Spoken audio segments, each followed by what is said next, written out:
Gateway Youth, how's it going? I don't know what I'm doing there, but how's it going? I hope you are doing well. Super keen for Youth on Friday. It is the youth service. It's going to be great. I'm also bringing the word, and I'm bringing the word for this week's devotion. So let's jump into it. We're looking at Isaiah chapter 40 from verse 3, and it reads, "The voice of one crying in the wilderness, prepare the way of the Lord, make straight in the desert a highway for our God." Now, the Israelites are currently in the wilderness. They're at loss, they're doubtful, they're confused, probably starving. They've just fled from captivity, trying to get away from it all. And the prophet here is trying to bring a comfort to the Israelites. And I think that we can also take this comfort and hear this truth that is for us to hold today as well. And he's comforting them by saying, you who's in the wilderness, you who is struggling, you who is lost, whoever you are, if you are one crying in the wilderness, he tells us to prepare the way of the Lord, make straight in the desert a highway for our God. Now, we know that a highway is made to get a car or vehicle from point A to point B because something is blocking them in the middle. Yeah? Whether it's, I need to get across this ocean, this big river, there's no other way around it. And so we make a bridge or a tunnel, we make a highway for us to be able to get through it, to get through the barrier.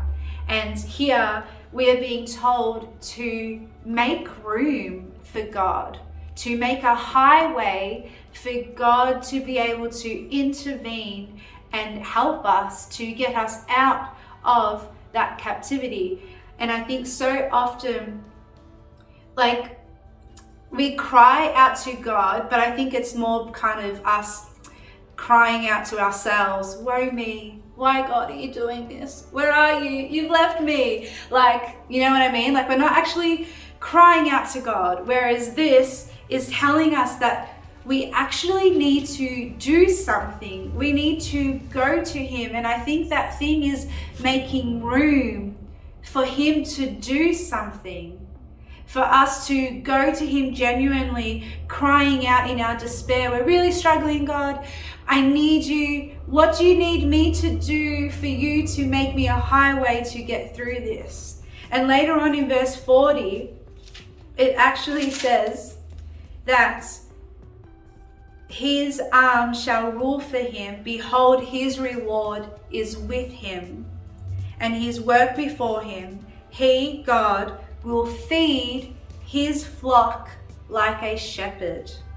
He will gather the lambs with his arm and carry them on his shoulder. That is what God promises, assures us. This is what the prophet is telling us, those who are in the wilderness, what God, who he can be for us if we make room for him, if we make straight in the desert a highway for our God.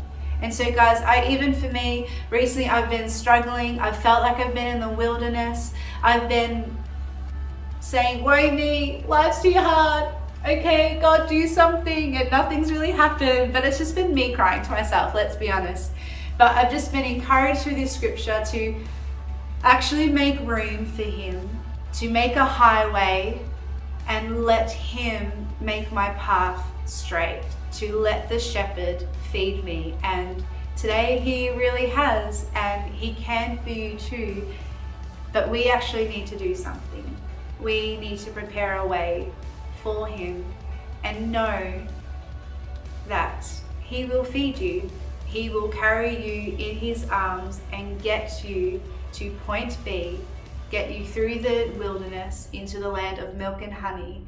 And that is his promise for us, for me, and everyone. So guys, be encouraged, cry out to him, make room for him, prepare the way. We need to do something. Don't forget it.